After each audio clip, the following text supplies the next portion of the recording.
আব্দুল্লাহ ইবনে রাওয়াহা আল্লাহর নবীর অত্যন্ত প্রিয় একজন সাহাবী, অত্যন্ত ভালোবাসার মায়ার সাহাবী। নাম হলো আব্দুল্লাহ ইবনে রাওয়াহা। ওনার বিষয়ে একটি হাদিস এসেছে। আব্দুল্লাহ ইবনে রাওয়াহা ওনার বিবি যখন বাতি জ্বালাইতো, আগুন জ্বালাইতো, উনি সাথে সাথে কান্না শুরু করতেন। বিবি প্রশ্ন করতেন, ও প্রাণের স্বামী আমার, আপনি কেন কান্না করেন? যখনই আমি বাতি জ্বালাই, আগুন জ্বালাই, তখনই আপনি কেন কান্না করেন? আব্দুল্লাহ ইবনে রাওয়াহা তখন বলতেন, ও বিবি আমার, তুমি যখন বাতি জ্বালাও, আগুন জ্বালাও, আমার তখন জাহান্নামের আগুনের কথা মনে পড়ে যায়। বিবি তুমি জানোনি দুনিয়ার আগুন পানি দিলে নিভে যায়, দুনিয়ার আগুন পানি দিলে নিভে যায়, বাতাসে নিভে যায়, কিন্তু জাহান্নামের আগুন এমন আগুন, যে আগুন পানিতে নিবে না, যে আগুন বাতাসে নিবে না, যে আগুন এমন তেজদীপ্ত আগুন, কোনো মানুষের সাথে যদি সেটা টাচিং হয়ে যায়, চামড়া আর গোশত শুধু পড়বে না, হাড্ডি সহ একেবারে কয়লা ছাই হয়ে যাবে। ইন্না জাহান্নামা কানাত মিরসাদা। ও বিবি আমার, জাহান্নাম এমন ভয়ানক জিনিস, এমন জাহান্নামের আগুন থেকে বাঁচা অত্যন্ত জরুরি। জাহান্নামের মধ্যে কোনো মানুষ এক মুহূর্তের মধ্যেও ঠিক থাকতে পারবে না। জাহান্নামের মধ্যে খাবার দেওয়া হবে, জাহান্নামীদেরকে খাবার দেওয়া হবে লিজ্জাকুম, কাঁটাযুক্ত একটা গাছের ডাল তাদেরকে খাবার হিসেবে দেওয়া হবে। এই সমস্ত জাহান্নামীদেরকে পানিও দেওয়া হবে, যেই পানিটা হবে পুজের পানি, যেই পানিটা এমন একটা দুর্গন্ধ, এমন তেজদীপ্ত হিট। হাদিস শরীফের মধ্যে এসেছে, এই পানিটা যখন তার কাছে নিয়ে আসা হবে, এই পানির এত হিট হবে, এত গরম হবে, এই আগুনের পানি আসার সাথে সাথে চেহারা পুরে একেবারে ঝলসে কঙ্কাল বের হয়ে যাবে। লা ইয়াযুকুনা ফিহা বারদা ওয়ালা শারাবা। আল্লাহ রাব্বুল আলামিন বলেন, ও বান্দা বান্দিরা রে, জাহান্নামের মধ্যে তোমাদেরকে যেটা খেতে দেওয়া হবে, এটা এমন একটা পানি দেওয়া হবে, যেই পানি দ্বারা তোমার অন্তর ঠান্ডা হবে না, যেই পানি পান করার কারণে তোমার উপর দিয়ে ঢুকবে, তোমার মুখ দিয়ে ঢুকবে, কিন্তু তোমার পায়খানার রাস্তা দিয়ে নারী বুড়ি গলাইয়া বের করে নিয়ে যাবে। নাউজুবিল্লাহ বলে। এত ভয়ানক জায়গা হবে জাহান্নাম। জাহান্নামে কোনো মানুষ সেখানে আস্ত থাকতে পারবে না। জাহান্নামে তো ভয়ানক জায়গা, এই জন্য আমাদের সেখান থেকে বাঁচতে হবে। কিতাবের মধ্যে এসেছে, জান্নাত এবং জাহান্নামে একদিন ঝগড়া লেগেছে। জান্নাত জাহান্নামকে বলে, আমি উত্তম, আমি ভালো, আমার মধ্যে ভালো ভালো মানুষ প্রবেশ করবে। জাহান্নাম বলে, না না, তুমি ভালো না, তুমি উত্তম নয়, আমি উত্তম, আমার মাঝে বড় বড় মানুষ ঢুকবে, অনেক পয়সাওয়ালা মানুষ ঢুকবে, অনেক বড় নামি দামি মানুষ ঢুকবে। জান্নাতের আর জাহান্নামের এই কথোপকথন শুনে, ঝগড়া শুনে আল্লাহ রাব্বুল আলামিন বলেন, ও জান্নাত জাহান্নাম, আমি তোদেরকে বানাইছি কেউ কারো থেকে উত্তম বানানোর জন্য নয়, কেউ কারো চেয়ে ভালো হওয়ার জন্য নয়, তোদেরকে আমি বানাইছি জান্নাতে ঢুকবে সৎ মানুষ, জান্নাতে ঢুকবে ইমানদার মানুষ, জান্নাতে ঢুকবে সততা নিয়ে চলনেওয়ালা মানুষ, আর জাহান্নামে ঢুকবে অসৎ লোক, মিথ্যাবাদী, বেনামাজি, বেআমলি, মুশরিক আর কাফেরের জন্য বানাইছি। তোরা ঝগড়া করিস না, তোরা ঝগড়া করিস না। জান্নাত আর জাহান্নাম যেরকম দুইটা জায়গা, এই জমিনের মধ্যে আমরা যারা বসবাস করি, আমাদের মধ্যেও দুটি আলামত থাকবে। দুটি আলামত, একটা ভালো আলামত আর একটা হলো খারাপ আলামত। যারা ভালো ভালো কাজ করবে, যারা ভালো ভালো আমল করবে, এদের ঠিকানা হবে জান্নাত। যারা নাকি নাফরমানি করবে, অসৎ পথে চলবে, দুর্নীতি করবে, আল্লাহর হুকুম অমান্য করে চলবে, তাদের ঠিকানা হবে জাহান্নাম। ক্বালা রাসূলুল্লাহি সাল্লাল্লাহু আলাইহি ওয়াসাল্লাম, আল কবরু রাউযাতুম মিন রিয়াজিল জান্নাহ আও হুফরাতুম মিন হুফারিন নার। আল্লাহর পেয়ারা নবী সাল্লাল্লাহু আলাইহি ওয়াসাল্লাম ইরশাদ ফরমান, প্রত্যেকজন মানুষের কবরে দুই হালত হবে। হয়তো কোনো মানুষ আমল নিয়ে এই দুনিয়া থেকে বিদায় যখন নিবে, সে কবরের মধ্যে যাওয়ার সাথে সাথে জান্নাতি পরিবেশ তার কবরের মধ্যে তৈরি করে দেওয়া হবে। সুবহানাল্লাহ। আল কবরু রাউযাতুম মিন রিয়াজিল জান্নাহ আও হুফরাতুম মিন হুফারিন নার।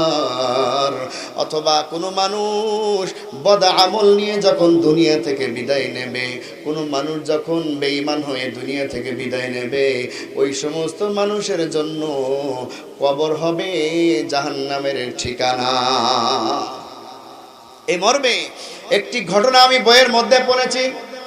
পাকিস্তানের একটি ডাক্তার নূর আহমদ নূর, উনি একটি কথা বলেছেন। উনি একটি সাক্ষাৎকার দিয়ে বলেছেন, তারিক জামিল সাহেবের কাছে বলেছেন, মাওলানা তারিক জামিল সাহেব তার বন্ধু, বলেছেন, বন্ধুরে আমি তো ডাক্তার, মেডিকেলের মধ্যে যত রোগী মারা যায় আমার হাতের নিচেই মারা যায়, কিন্তু আমি দেখেছি জান্নাত, আমি দেখেছি মেডিকেলের মধ্যে যে সমস্ত মানুষ মারা যায় শতকরা 99 জন কালেমা পড়া ছাড়া মারা যায়। শতকরা একজন কালেমা পড়তে পড়তে মারা যায়। অর্থাৎ শতকরা একজন কালেমা পড়তে পড়তে ঈমানের সাথে মারা যায়, আর শতকরা 99 জন কালেমা পড়ার খেয়ালই থাকে না, এমনি মরে যায়। নাউজুবিল্লাহ বলেন, নাউজুবিল্লাহ। মৌত কো সমঝা है गाफिल इख्तितामे जिंदगी, दर हकीकत मौत है सुबह हयाते जिंदगी।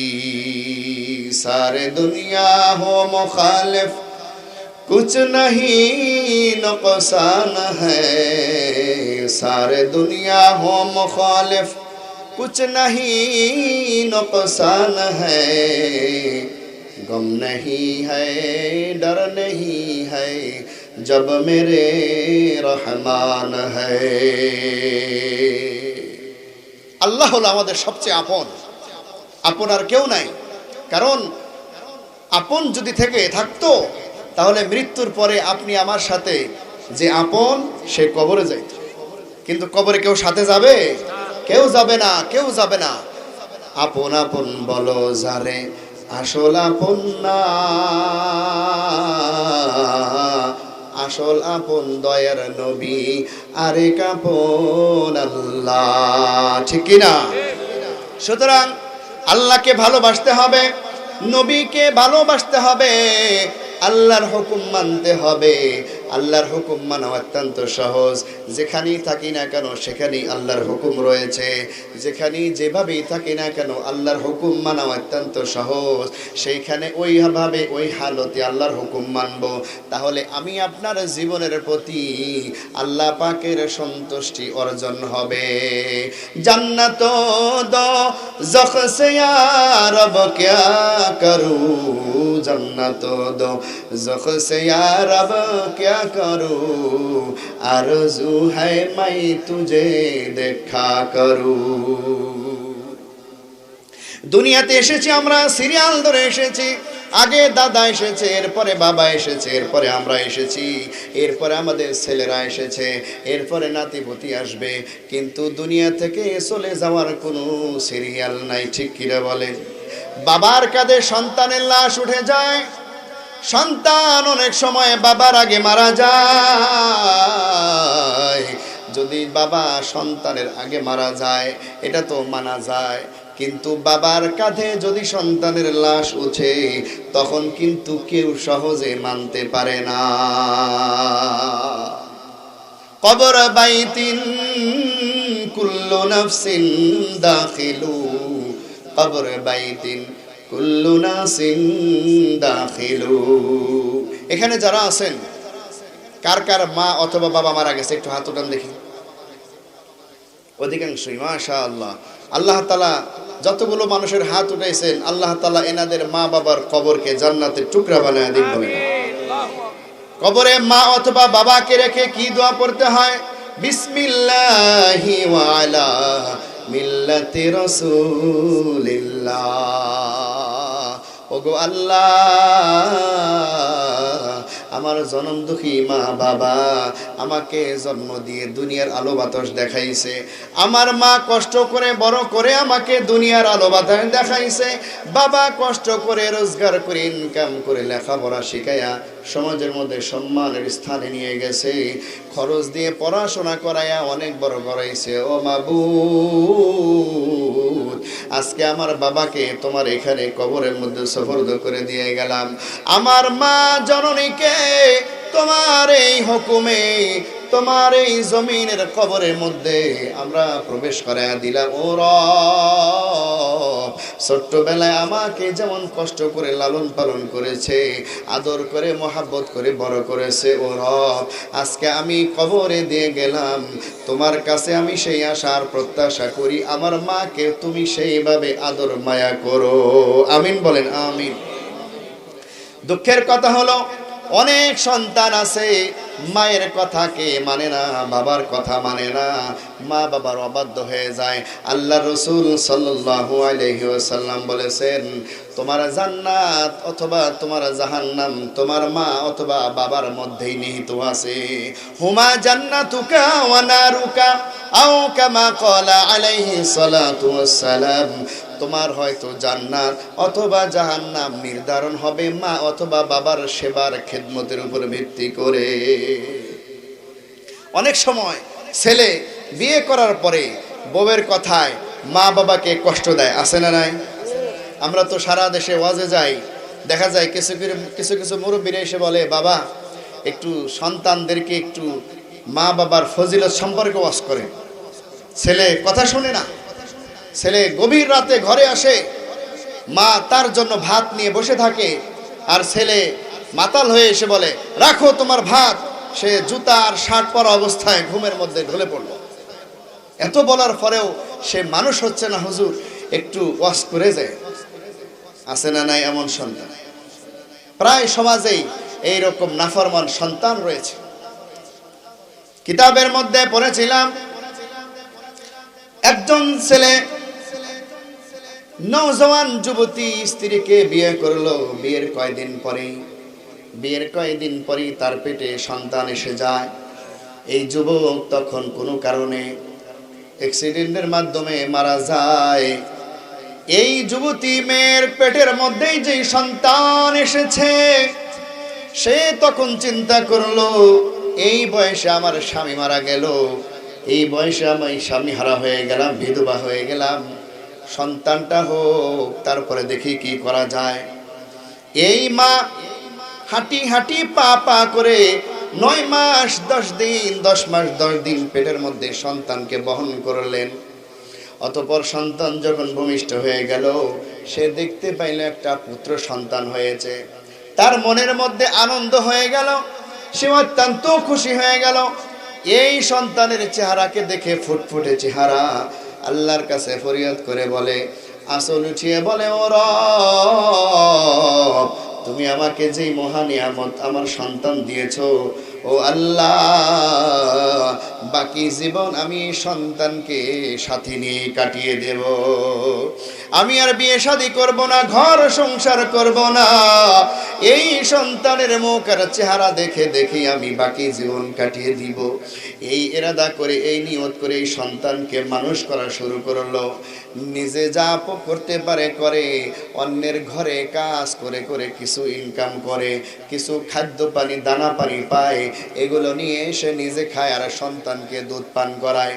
এই রকম করতে করতে সন্তানের বয়স যখন 6 বছর হয়ে যায়, এই মা তখন স্কুলে সন্তানকে ভর্তি করায়। স্কুলে সকালে দিয়ে অন্যের বাড়ি কাজ করতে যায়, সারাদিন কাজ করে সন্ধ্যার সময় স্কুল থেকে সন্তানকে ঘরে নিয়ে এসে মানুষের দেওয়া দানা পানি সন্তানকে খাওয়ায়, নিজেও খায়। এইভাবে করতে করতে সন্তান যখন উপযুক্ত বয়সে এসে যায়, এইবার সন্তান বলে, মা আমি আর পড়ালেখা করব না, তোমার কষ্ট দেখে আমি আর সহ্য করতে পারি না। তুমি না খেয়ে না পরে ভালো কোনো জামা পরো না মা, ভালো কোনো কিছু খাও না, সব কিছু আমার জন্যই তুমি উজাড় করে দাও মা। আমি এখন উপযুক্ত হয়েছি, আমি এখন ব্যবসা করব, আমি এখন চাকরি করব, ইনকাম করব, তোমাকে আর মানুষের বাড়িতে কাজ করতে দেব না। এইটা বলে, এই কথা বলে সন্তান পড়ালেখা বন্ধ করে দিয়ে মানুষের কাজ করা শুরু করে। রোজ রোজ কামলা দিয়ে, শ্রম দিয়ে সারাদিন পরে সন্ধ্যার সময় কিছু টাকা পয়সা নিয়ে এসে মাকে সাথে নিয়ে বাজার সদাই করে খাইতে থাকে। কয়েকদিন যেতে না যেতেই মা তখন সন্তানকে বলে, ও আমার ছেলে, তুমি তো এখন ইনকাম করা শিখেছো, তুমি এখন রোজগার করা শিখেছো, এখন তোমার জন্য আমার মন মতো একটা বৌমা ঘরে নিয়ে আসবো। সন্তান বলে, না না, দরকার নাই, আমার কোনো বউ দরকার নাই, তুমি আমাকে নিয়ে কোনো চিন্তা করো না মা। মা তখন বলে, না না, আমার জীবনের 2টা স্বাদ ছিল, তোমাকে মানুষ বানিয়েছি, আরেকটি স্বাদ হলো তোমার জন্য আমি একটা বৌমা নিয়ে আসবো। মায়ের চয়েস মতো পাশের গ্রাম থেকে একটা সুন্দরী যুবতী দেখে এই সন্তানের জন্য বউ নির্ধারণ করে, বিয়ে করে ঘরে নিয়ে আসে। এই সন্তান যখন বউকে পায়, অত্যন্ত সুন্দরী রমণী বউ ছিল। কয়েকদিন যেতে না যেতেই এই বউ মায়ের বিষয়ে, মায়ের বদনাম ছেলের কাছে রাতে কুড়ু করে বলতে থাকে। রাতে যখন সন্তান বাজারের মধ্যে ব্যবসা বাণিজ্য করে ঘরে আসে, ক্লান্ত পরিশ্রান্ত শরীর নিয়ে যখন বাড়ি আসে, খাবার দাবার খাওয়ার পরে এই সমস্ত চালগুলো বউ চালাইতে থাকে। এক পর্যায়ে মায়ের বিরুদ্ধে অভিযোগ দিতে থাকে, সারা জীবন আমি বাপের ঘরে কাটাইলাম, কোনোদিন গালি শুনলাম না, কোনোদিন কটু কথা শুনলাম না, দুঃখের বিষয় হলো তোমার মা আজকে আমাকে বকা দিয়েছে, আমাকে ধমক দিয়েছে, আমার সাথে দুর্ব্যবহার করেছে, এটার বিচার আমি চাই। সন্তান তখন মাকে ডাক দিয়ে বলে, মা তুমি আমার বউয়ের সাথে কি কথা বলেছো, তুমি আমার বউয়ের সাথে কি দুর্ব্যবহার করেছো, তুমি কেন এরকম করো, আমরা একটু ভালো চলতেছি, সুখ শান্তিতে আছি, তোমার কি এটা সহ্য হয় না নাকি? মা বলে, কি বলিস বাবারে, আমি তোর বউয়ের সাথে তো কোনো ধরনের খারাপ কথা বলি নাই, তোর বউয়ের সাথে তো কোনো ধরনের কটু কথা বলি নাই, কিন্তু বউ তো মিথ্যা কথা বলে বলে সন্তানের কানকে ভারী করে দেয়। কয়েকদিন যেতে না যেতেই বৌমা তখন বাপের বাড়ি থেকে কিছু টাকা নিয়ে আসে। টাকা নিয়ে এসে এই সন্তানকে দেয়, তার স্বামীকে দেয়, দিয়ে বলে, তুমি একটা ব্যবসা করো।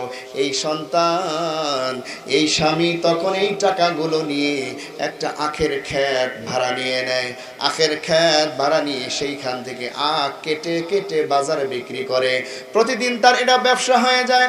সকালবেলা ধান ক্ষেত থেকে আখ ক্ষেত থেকে আখ কেটে নিয়ে বাজারে যায়, বাজারে মানুষের কাছে আখ বিক্রি করে। সন্ধ্যার সময় বাড়িতে আসে, সারাদিন পরিশ্রান্ত পরিশ্রমী শরীর, যখন ঘরের মধ্যে খেয়ে দিয়ে শুইতে যায়, প্রত্যেকটা দিন বউ তার বিরুদ্ধে অভিযোগ জানাইতে থাকে। একদিন দেখতে পায় এই ছেলে ঘরে এসে দেখে বউ নাই, বউ ঘরে নাই। তখন মায়েকে জিজ্ঞেস করে, ও মা, আমার বউ কোথায় গেছে? তখন মা বলে, আমি তো এটাই তোকে প্রশ্ন করতে চাই বাবারে, তুই কি আজকে ওকে তার বাপের বাড়ি যাওয়ার অনুমতি দিয়েছিস নাকি? ছেলে বলে, না না, বাপের বাড়ি যাওয়ার বিষয়ে তো আমার সাথে কোনো কথা হয় নাই। তখন মা বলে, তাহলে তুই একটু তোর শ্বশুর বাড়ি যা, পাশেই তো আছে, পাশের গ্রামে শ্বশুর বাড়ি, গিয়ে দেখ সেইখানে গেছে নাকি। সন্তান সাথে সাথে শ্বশুর বাড়ির দিকে রওনা হয়ে যায়। শ্বশুর বাড়ি গিয়ে দেখে তার বউ শ্বশুর বাড়িতে বসে আছে, বাপের বাড়ি চলে গিয়েছে। স্বামীকেও জানাই নাই, শাশুড়িকেও জানাই নাই। স্বামী গিয়ে তখন বলে, তুমি কি কারণে তোমার বাপের বাড়ি চলে এসেছো? আমাকেও কিছু জানাইলে না, আমার মাকেও তুমি কিছু জানাইলে না। স্ত্রী তখন বলে, আসবো না তো কি করব, এত নির্যাতন, এত কটু কথা আমি কত আর শুনবো। ও প্রাণের স্বামী আমার, তুমি প্রতিদিন বাজারে চলে যাওয়ার পরে তোমার মা আমাকে কটু বাক্য শোনায়, আমাকে ঝিটকানি দেয়, এইটা তো মেনে মেনে আসছিলাম। আজকে তোমার মা আমার গায়ে হাত দিয়েছে। প্রাণের স্বামী আমার, তুমি যদি এটার বিচার না করো, আমি তোমার বাড়িতে আর যাব না, তোমার ঘর সংসার করব না। এই কথা বলে যখন বেঁকে বসে, সন্তান বলে, স্বামী বলে, ঠিক আছে, আমি তোমাকে বিচার দেব, চলো। এই বউকে সাথে নিয়ে আবার নিজের বাড়ি চলে আসে। নিজের বাড়ি চলে আসার পরে মাকে ধমক দিয়ে জিজ্ঞাসা করে, মা, তুমি কেন আমার বউয়ের উপরে হাত উঠাইছো? মা তখন বলে, কি বলিস এটা? মা তো আসমান থেকে পড়ে যাওয়ার মতো হয়ে যায়। মা তখন বলে, ও সন্তান, আমি যদি একটা জোরে কথা বলি, পার্শ্ববর্তী মহিলারও তো শোনার কথা, মারলে তো সেটা ভিন্নই হবে। তুই একটু পাশের মহিলাদের জিজ্ঞেস কর, আমি তোর বউয়ের সাথে কটু কথা আর জোর গলায় কথা বলি কি না। বউ বাবাকে কষ্ট দেয়, আছে না নাই? তাকবীর, লিল্লাহি তাকবীর, আল্লাহু আকবার। প্রধানমন্ত্রীর আগমন, শুভেচ্ছার স্বাগতম। প্রধানমন্ত্রীর আগমন, শুভেচ্ছার স্বাগতম। মুফতি খলিল আমিন সাহেবের আগমন, শুভেচ্ছার স্বাগতম। লিল্লাহি তাকবীর, আল্লাহু আকবার।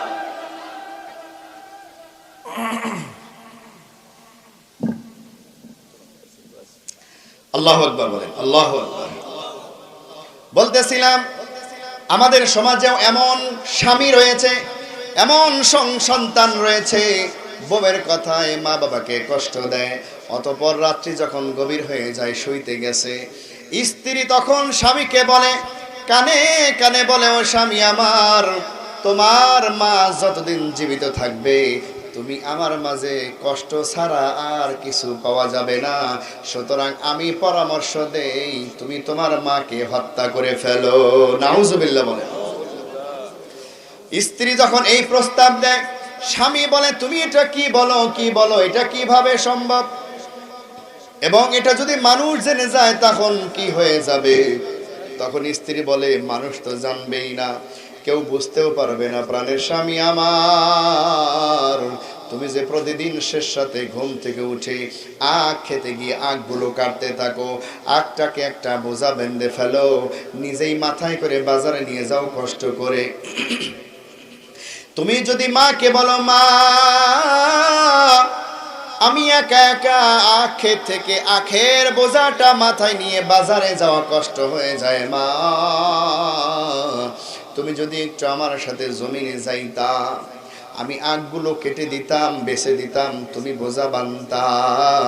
বোঝাটা যখন হয়ে যেত, তুমি যদি একটু কষ্ট করে আমার মাথায় তুলে দিতা, আমার জন্য অনেক বেশি সহজ হয়ে যায়। এই সন্তান এই বুদ্ধিটা মাথায় নিয়ে নেয়। পরের দিন বাজারে যখন যায়, সারা দিন পরে সন্ধ্যার সময় 2টা আপেল, 2টা আঙ্গুর, 2টা মালটা, 2টা কমলা করে ফলমূল নিয়ে আসে। রাত্রিতে এসে মায়ের দরজার পাশে ডাক দেয়, মা। একটা ডাক দেওয়ার সাথে সাথে মা দরজা খুলে দেয়। ও বাসাদন, তোর কি হয়েছে, কি বলবি বল। সন্তান তখন বলে, মা, আমার কিছু হয় নাই, তোমার সাথে দুটি কথা বলতে এসেছি। মা তখন বলে, বস, আমার কাছে বস বাবা, বলতো কি হয়েছে, আমাকে কি বলতে চাস বল। সন্তান তখন বলে, মা আমি বাজার থেকে তোমার জন্য ফল ফুল নিয়ে এসেছি, তুমি একটু খাও, আমি সিলে সিলে দেই, তুমি একটু খাও। সন্তান কমলা সিলে সিলে কোষগুলো মায়ের হাতে দেয়। মা তখন খুশির চোটে চোখের পানি পড়ে যায়, চোখের পানি, খুশির পানি ফেলতে ফেলতে এই ফলমূলগুলো খাইতে থাকে। এই ফলমূলগুলো খাওয়া যখন শেষ হয়ে যায়, সন্তান তখন বলে, মা আখের খেতে আমি একা একা আখগুলো কেটে বেছে বেছে বোঝা বেঁধে মাথায় করে নিয়ে যাওয়াটা আমার জন্য কষ্ট হয়ে যায়। মা তুমি যদি একটু আমার সাথে জমিনে যাইতা, তাহলে আমার জন্য অনেক বেশি সহজ হয়ে যেত।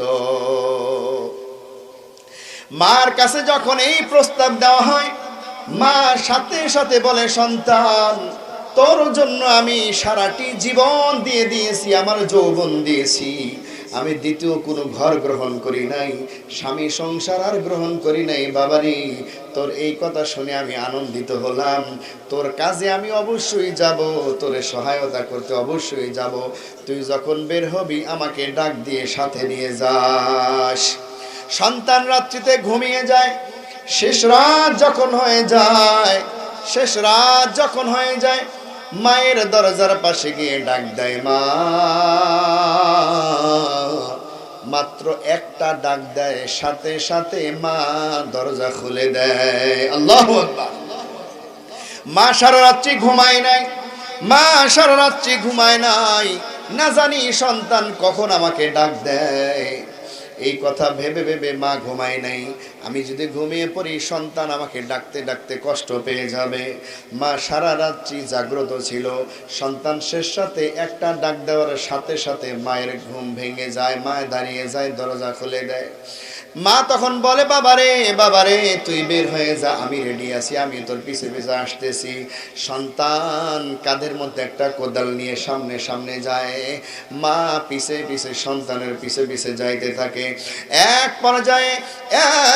পর্যায়ে সেই আখের খেতে সন্তান পৌঁছে যায়। সন্তান তখন বলে, মা তুমি পাশে দাঁড়াও, তুমি পাশে দাঁড়াও, আমি একটু আখের সব থেকে আখগুলো কেটে নেই। আখগুলো সে কোদাল দিয়ে কেটে নেয়, কাশি দিয়ে বাছা শুরু করে দেয়। কাটিয়ার বাসে এক পর্যায়ে একটা বোঝার মতো হয়ে গেল। এক পর্যায়ে মাকে বলে, ও মা,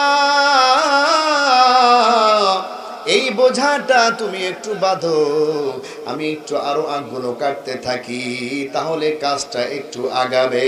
এই সাআদত বজুরে বাজুয়ে নিস, তানা বখশদ খুদায়ে বখশিন্দা। সন্তানের মনের মধ্যে শয়তানি চলছে। মা যখন এই আখগুলো বোঝা বানতে একটু নিজেকে হেলে দিয়েছে, উপর হয়ে যখন বোঝাটাকে বাঁধার জন্য হেলেছে, সন্তান তখন কোদালকে উপরে নিয়ে মায়ের মাথার উপরে মারার জন্য কোদাল উপরে উঠাইছে। যখন কোদালকে উপরে উঠাইছে, মা তখন বুঝতে পারলো সন্তান আমার মাথার উপরে কোদালটা ফেলে দেবে, একটা বাড়ি দিয়ে, এক ঝটকানি দিয়ে আমার কল্লাটা উঠে ফেলবে। মা তখন চিল্লানি দিয়ে সোজা হয়ে যায়, ও আমার কলিজার টুকরা বাসাদন, আমি তো তোর কোনো ক্ষতি করি নাই, তুই কেন আমাকে মারতে চাস? মা এটা বলে নিজেকে বাঁচার জন্য জমিন থেকে দৌড় দিয়ে সামনের দিকে ছুটে চলে যায়। মা তখন চিল্লায় বলে, কে আসো, কোথায় কে আসো, আমাকে বাঁচাও, আমাকে বাঁচাও, এই অন্ধকার রজনীতে কে কোথায় আসো, আমাকে বাঁচাও। মা এটা বলে চিল্লায় সামনের দিকে যেতে থাকে। এমত অবস্থায় সামনে কিছু মানুষ পেয়ে যায়। গভীর রজনীতে শেষ রাতের দিকে যখন নারী কণ্ঠ পায়, কিছু মানুষ ঘর থেকে বের হয়ে আসে। তখন ওই মহল্লার মানুষগুলো বলে, তোমার কি হয়েছে, তুমি এত রাতে কেন চিল্লাচিল্লি করেছো? মা তখন চোখের পানি ছেড়ে দেয়, বলে, আমি কি আর বলবো, যেই সন্তানের কারণে আমি ঘর সংসার ছেড়ে দিলাম, জীবন যৌবন উৎসর্গ করে দিলাম, খেয়ে না খেয়ে সন্তানকে মানুষ করলাম, সেই সন্তান আজকে বউয়ের কথা শুনে আমাকে হত্যা করার জন্য উদগ্রীব হয়ে গেছে। ওই যে জমিনের মধ্যে আমি যখন বোঝা বানতে নিজেকে হেলে দিয়েছি, আমার কল্যাণকে উড়াইয়া দেওয়ার জন্য কোদাল উপরে উঠাইছে, আমি নিজেকে অনেক কষ্ট করে বাঁচিয়ে নিয়ে চলে এসেছি। লোকেরা বলে চলো দেখি সেই সন্তানকে, তোমার একটু দেখে নেই। লোকেরা সাথে সাথে জমিনে চলে আসে গো, জমিনে এসে দেখে এই সন্তান হাঁটু পর্যন্ত জমিনের মধ্যে গেড়ে গিয়েছে। ইসাদত বজুরে বাজুয়ে নিস তানা বখশদ খুদায়ে বখশিন্দা। আল্লাহ রাব্বুল আলামিন জালেমকে কখনো ছেড়ে দেয় না, একটু ছাড় দেয় কিন্তু আজীবনের জন্য ছেড়ে দেয় না। আল্লাহ রাব্বুল আলামিন জমিনকে হুকুম করে দিয়েছে, ও জমিন এই জালেমকে তুমি খেয়ে ফেলো। সাথে সাথে হাঁটু পর্যন্ত জমিনের মধ্যে গেড়ে গেছে। জনগণ এসে দেখতেছে এই সন্তান জমিনের মধ্যে হাঁটু পর্যন্ত ঢুকে গেছে। সকলেই তাকে চর থাপ্পড় দিয়ে উঠানোর চেষ্টা করে কিন্তু উঠাইতে পারে না। জমিন এমন ভাবে আঁকড়ে ধরেছে, শত মানুষ ধরেও তাকে আর জমিন থেকে উঠাইতে পারতেছে না। সকলেই তখন বুঝতে পারলো এই মা কষ্ট পেয়েছে, এই মায়ের বদদুয়ার কারণেই সেই জমিনের মধ্যে ঢুকে যাইতেছে, একটু একটু করে সে জমিনের ভিতরে ঢুকে যাইতেছে। লোকেরা তখন মাকে বলে, ও মা তুমি বুঝি আল্লাহর কাছে ফরিয়াদ করেছো, তুমি বুঝি আল্লাহর কাছে বদদুয়া করেছো, তোমার বদদুয়া কবুল হয়েছে, তোমার সন্তান জমিনের মধ্যে ঢুকে যাইতেছে। তুমি যদি তোমার সন্তানকে পেতে চাও তাহলে এই সন্তানকে মাফ করে দাও, আল্লাহর কাছে দোয়া করো, আল্লাহ মাফ করলে এই সন্তানকে জমিনের উপর উঠান যাবে, আল্লাহ মাফ না করলে এই সন্তানকে জমিনের মধ্যে আর উঠানোর সম্ভব না। তখন মা বলে, আমি বদদুয়া করি নাই, আল্লাহ তাআলা জালেমের বিচার করেছে। শত হলেও মা তখন আসলকে উঁচা করে আল্লাহকে বলে, ও রব আমার সন্তান না জেনে আমার উপর জুলুম করেছে, আমার সন্তান জাহালাতের কারণে আমার উপরে অত্যাচার করেছে, ও মাবুদ আমি তাকে মাফ করে দিলাম, তুমি তাকে মাফ করে দিয়ে আবারও তুমি জমিনে উঠায়া দাও। আল্লাহু আকবার। এই কথা শোনার পরে আল্লাহ রাব্বুল আলামিন মায়ের দোয়া কবুল করলেন, এই সন্তানকে জমিনে যে খেতে চাচ্ছিল সেখান থেকে মুক্তি দিয়ে জমিনের উপরে উঠায়া দিলেন। সুবহানাল্লাহ। এজন্য মা বাপের দোয়া দরকার আছে না নাই? মাকে কষ্ট দিব, যদি কেউ কষ্ট দিয়ে থাকি আজকে গিয়ে মাফ চাবো, বলেন ইনশাআল্লাহ। বাবাকে যদি কষ্ট দিয়ে থাকি আজকের এই মাহফিল থেকে গিয়ে বাবার কাছে ক্ষমা চাইবো, বলেন ইনশাআল্লাহ। আল্লাহ তাআলা আমাদের সকলকে কবুল করেন, আমিন। ওয়া আখিরু দাওয়ানা আনিল হামদুলিল্লাহি রাব্বিল আলামিন।